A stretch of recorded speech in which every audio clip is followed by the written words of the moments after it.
Assalamualaikum bosku, welcome to my channel. Sebelum menonton, jangan lupa subscribe, nyalakan dulu loncengnya, dan jangan lupa like dan komen. Dan jangan lupa ambil posisi rebahan kalian. Untuk kalian, selamat menyaksikan. Taman kecil yang tenang hanya bisa mendengar suara seperti itu, kemudian, seluruh permukaan cermin perunggu memancarkan cahaya yang menyilaukan.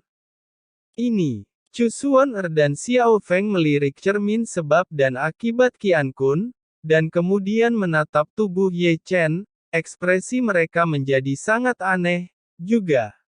Benar-benar ayah dan anak, aku hanya akan mengatakannya. Utian Xiyue tersenyum.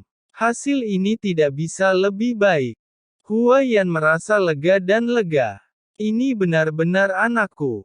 Utian Xuanzhen menggigil, dan dia perlahan mengarahkan pandangannya ke tubuh Ye Chen, matanya penuh kegembiraan. Ye, kita sedarah, kamu adalah anakku. Ini, bagaimana ini mungkin?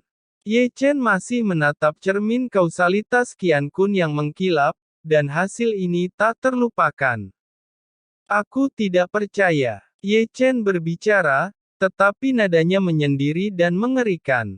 Percaya atau tidak, ini adalah fakta yang tak terbantahkan. Merasa nada suara Ye Chen menjadi acuh tak acuh, Wutian Xuanzhen menyentuh wajah Ye Chen dengan rasa bersalah. Nak, pulanglah dengan ayahmu. Aku tidak akan kembali bersamamu. Tanggapan Ye Chen sengit, dia mundur selangkah dengan tajam, dan mengangkat tangannya untuk menjabat Wutian Xuanzhen dan menyentuh tangannya. Penampilannya menjadi acuh tak acuh yang belum pernah terjadi sebelumnya. Nama keluargaku Ye, namaku Ye Chen. Saya murid Chu Xuan dan murid sekte Heng Yue. Ini tidak ada hubungannya dengan keluarga Wutian Anda. Ye, Wutian Xuan bergegas maju. Berdiri di sana, jangan datang padaku. Ye Chen berkata dengan dingin, dan ada cahaya dingin di matanya. Wutian Xuanzhen segera berhenti dan tidak ingin terlalu mengganggu Ye Chen. Dia hanya menyesali kesalahannya. Ini salah ayah. Aku minta maaf untukmu, maaf untuk ibumu, dan beri aku kesempatan untuk menebus kesalahanku telah menelantarkanmu. Aku berkata, aku tidak ada hubungannya dengan keluarga Wutianmu. Suara Ye Chen menjadi lebih dingin, dan rasa dingin yang dingin berkumpul sebanyak mungkin, berubah menjadi cairan, bersinar di matanya. Itu adalah air mata keluhan dan kebencian. Penglihatannya menjadi sedikit kabur, dan dalam kekaburan itu ada gambar yang terfragmentasi atau ingatan masa kecil Ye Chen. Itu adalah bulan musim dingin, ketika kecil Ye Chen hanya bisa mengambil makanan dari anjing liar, bahkan jika itu memar di sekujur tubuh, memegang makanan yang direnggut dan menyeringai. Di malam yang gelap, seorang anak compang camping meringkuk di kuil yang hancur menggigil dan menyeka air matanya. Tidak ada ayah dan ibu dalam ingatannya, tetapi hanya kenangan yang menyakitkan. Bagaimanapun, hidup Ye Chen ketika kecil sangat menyakitkan, dan taman kecil itu menjadi sunyi senyap. Pada saat ini, semua orang melihat Ye Chen, dan bahkan Ling Xioa, yang masih berbicara dengan Xiao Xiang di sebelah, tidak bisa menahan diri untuk tidak melihatnya. Bahkan Xiao Xiang, yang ingin berlatih, meletakkan pedangnya. Xiao Feng bertanya pada Chu Xuan, apakah kamu tidak tahu ini sebelumnya? Xiao Feng memandang Ye Chen, tetapi menyampaikan pesan itu kepada Chu Xuan-er. Saya benar-benar tidak tahu. Chu Xuan-er masih bodoh. Hasil ini terlalu mengejutkannya. Adik Chu, apakah kamu mengatakan ada kemungkinan seperti itu? Xiao Feng mengerang, itu karena Ye Chen sudah tahu bahwa dia berasal dari keluarga Wutian. Chu Xuan berkata, kurasa tidak. Chu Xuan-er menggelengkan kepalanya sedikit. Kamu melihat ekspresi Ye Chen, dan dia tidak akan mengakui bahwa dia adalah keluarga Wutian. Dalam hal ini, mengapa dia harus menutupi dengan nama keluarga Wu Tian? Identitas, bukankah itu berlebihan? Itu juga kebetulan. Xiao Feng mengusap alisnya dengan keras. Nama apapun bisa disatukan, jadi itu seperti lelucon. Sungguh salah perhitungan yang serius. Chu Xuan'er menarik napas dalam-dalam. Ternyata Ye Chen adalah anggota keluarga Wu Tian. Jika demikian, mereka akan melakukan segala kemungkinan untuk membawa Ye Chen kembali. Chu Xuan'er salah perhitungan, dan kesalahan perhitungan yang tak terduga melebihi harapannya. Itu lucu, dan ternyata benar, sehingga dia masih bisa merefleksikan dari hasil ini. Di sini, Wu Tian Xuanzhen ingin melangkah lebih dekat dan melihat lebih dekat wajah Ye Chen. Namaku Ye Chen. Ye Chen menyela kata-kata Wu Tian Xuanzhen lagi, dan nadanya dingin tidak seperti sebelumnya. Kalimat ini membuat tubuh Wu Tian Xuanzhen bergidik lagi, dan dia penuh air mata. Ya, sulit baginya untuk menerimanya. Pada hari-hari ini, dia mendengar terlalu banyak tentang Ye Chen, diusir oleh sekte, ditinggalkan oleh kekasihnya, diperhitungkan, diasingkan, dan benar-benar sangat menderita. Ini hanya yang dia tahu. Dia bisa memikirkan kehidupan seperti apa yang dimiliki Ye Chen ketika dia masih kecil tanpa tempat berlindung. Jika Anda memiliki rumah, bagaimana Anda bisa menderita penderitaan seperti itu? Hati Wu Tian Xuanzhen seperti potongan pisau, yaitu menyalahkan diri sendiri dan rasa bersalah. Dia melahirkan tidak hanya seorang wanita, tetapi juga seorang anak laki-laki. Kesalahan yang dibuat di masa lalu sekarang dikembalikan dengan banyak pembalasan. Berjalan perlahan, jangan mendekat. Ye Chen langsung berbalik tanpa ragu-ragu. Wu Tian Xuanzhen maju selangkah di malam hari dan bertanya dengan nada memohon, bisakah Anda memberitahu saya siapa ibumu? Ye Chen berteriak, aku tidak punya ayah atau ibu. Ye Chen tidak berhenti sama sekali, melangkah ke loteng, dan menutup pintu dengan bantingan. Setelah dia pergi, taman kecil itu kembali sunyi senyap. Bagian belakang Wu Tian Xuanzhen yang tegak menjadi jelas terpana. Sebagai pria dewasa, dia terlihat jauh lebih tua. Beri dia waktu.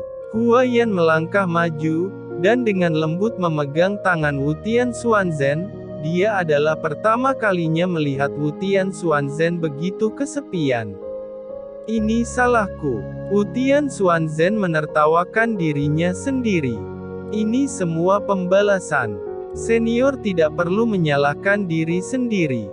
Chu Xuan'er membisikkan senyum, meskipun hasilnya mengejutkan saya, tetapi hasilnya bagus, senior silahkan kembali dulu, dan setelah dia mengetahuinya, saya akan membawanya ke keluarga Wu Tian.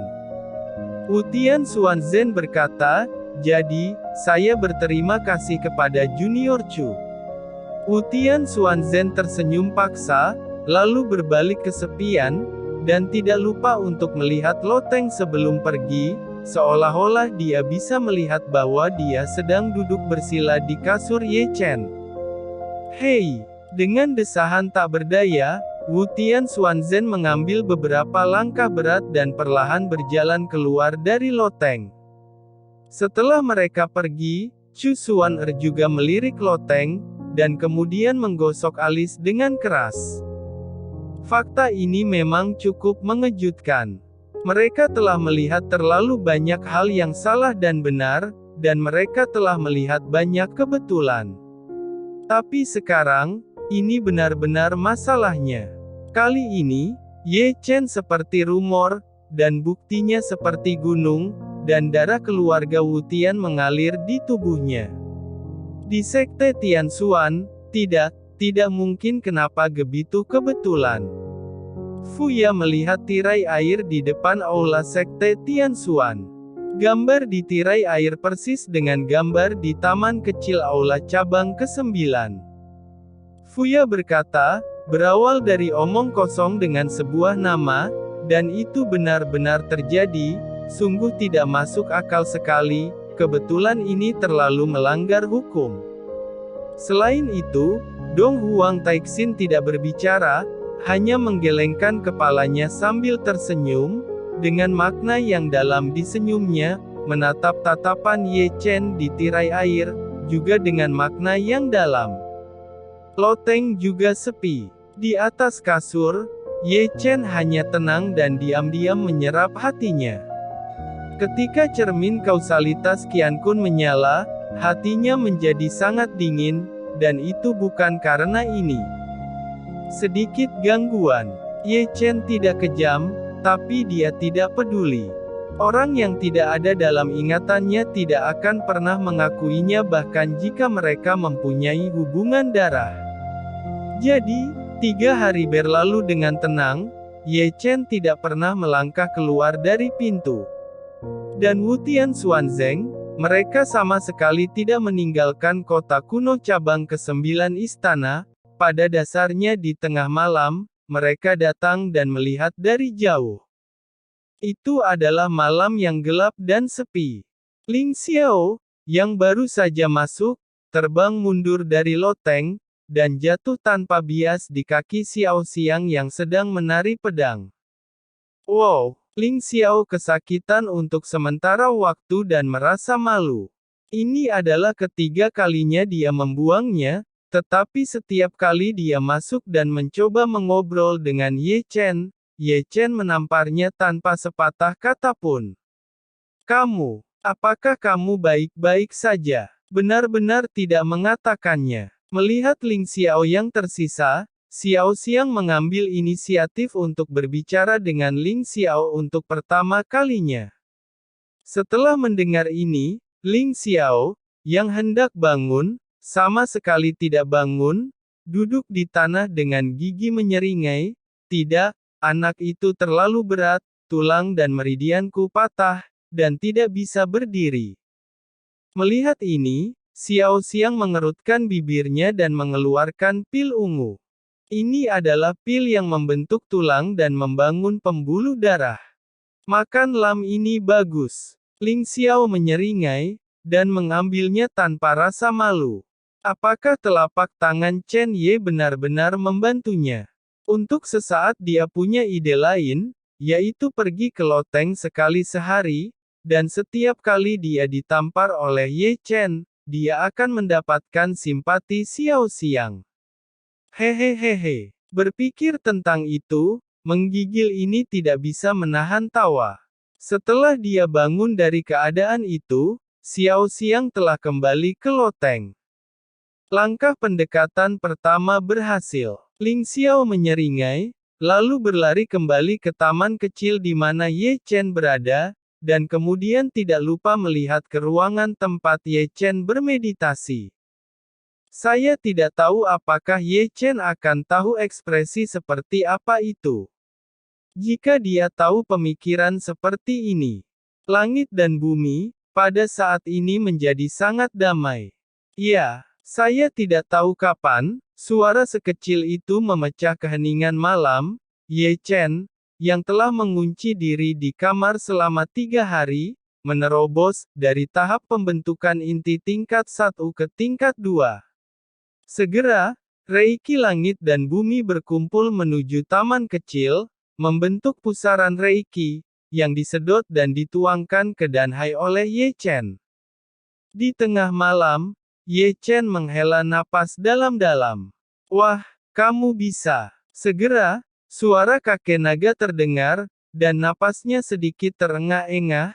Segelnya terlalu kuat, aku hanya bisa mengumpulkan kekuatan jiwa naga, tetapi cukup untukmu pikirkan tentang itu. Oke, Ye Chen segera berbalik dan turun dari tempat tidur. Aku harus mengingatkanmu tentang sesuatu, kata kakek naga, jurus rahasia ini bukan lelucon, coba saja.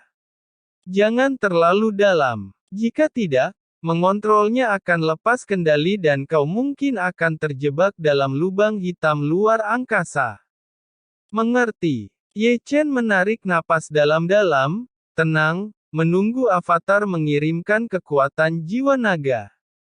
Segera, kakek naga memantulkan kekuatan jiwa naga itu ke 9 klon avatar Ye Chen. Kemudian, 9 avatar meluncurkan upaya mereka untuk mengirimkan kekuatan jiwa naga ke Ye Chen. Tiba-tiba, roh Ye Chen bergetar. Meskipun kekuatan jiwa naga tidak besar, itu mengandung kekuatan yang mengesankan.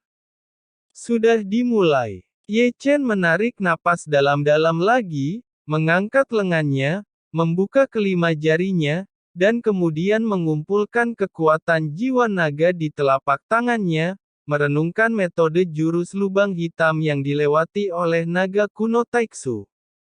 Ini menusuk. Segera, petir muncul dari telapak tangan di atas telapak tangannya. Tempat di mana telapak tangannya terdistorsi mulai pecah, dan ruang itu retak. Jika tidak ditekan oleh kekuatan jiwa naga, celah ruang akan terbentuk. Ye Chen tidak berani sembarangan, masih merenung dengan hati-hati, metode lubang eterik, memindahkan lubang hitam di luar angkasa, berharap untuk membuka penghalang di antara mereka. Ini menusuk. Ini menusuk. Ada suara seperti itu di ruangan itu. Di atas telapak tangannya, sepotong kecil ruang seukuran tamparan mulai runtuh. Di kedalaman, saluran aneh menuju lubang hitam ruang angkasa perlahan dibuka. Ada drama. Mata Ye Chen penuh cahaya, tapi dia masih tidak berani peduli. Tentu saja, pada saat ini, kekuatan jiwa naga di telapak tangannya menghilang. Oh tidak, lebih tepatnya, itu diambil oleh kekuatan misterius dan kuat di tubuhnya. Ini, Ye Chen tiba-tiba ragu-ragu, bagaimana dengan kekuatan jiwa naga? Boom! Segera, dia hanya merasakan raungan alam sadar, membuat matanya gelap, dan hampir jatuh ke tanah. Rasa sakit di kepala meledak-meledak, Ye Chen tidak bisa membantu tetapi mendengus, memegangi kepalanya tanpa sadar dengan kedua tangan, tendon hijau di dahi muncul dengan kecepatan yang terlihat dengan mata telanjang. Bagaimana situasinya? Apa yang terjadi? Melalui avatar Ye Chen, kakek naga melihat bentuk abnormal di sini, dan meski tidak dapat menahan diri. Ye Chen mendengus lagi, wajahnya memucat seperti kertas sejenak, dan tubuhnya basah oleh keringat. Ledakan. Alam sadar mengaum lagi, membuatnya semua berlutut di tanah, dan pada saat ini, semua rasa sakit menyatu ke mata kirinya, mata roda abadi. Mata roda abadi buka kemudian, mata kiri Ye Chen menusuk tajam, dan jejak roda peri pada pupil berputar sedikit. Kemudian, darah hitam mengalir keluar dari sudut mata kirinya. Segera, tepat di depan mata kirinya, guntur dan kilat menusuk, ruang menjadi gelisah, kemudian menjadi terdistorsi, dan kemudian membentuk pusaran, dan pusat pusaran itu adalah lubang hitam seukuran kepalan tangan. Pusaran itu berputar, dengan kekuatan menelan yang menakutkan, dan cangkir teh di atas meja di bawah pusaran ditarik di tempat dan menghilang. Kakek naga dengan kaget berteriak, "Kenapa bisa ini? Tidak mungkin." Kakek naga sepertinya telah melihatnya, dan tidak bisa menahan diri untuk tidak berteriak. Mata naga itu mekar dengan rumah dewa yang menghanguskan.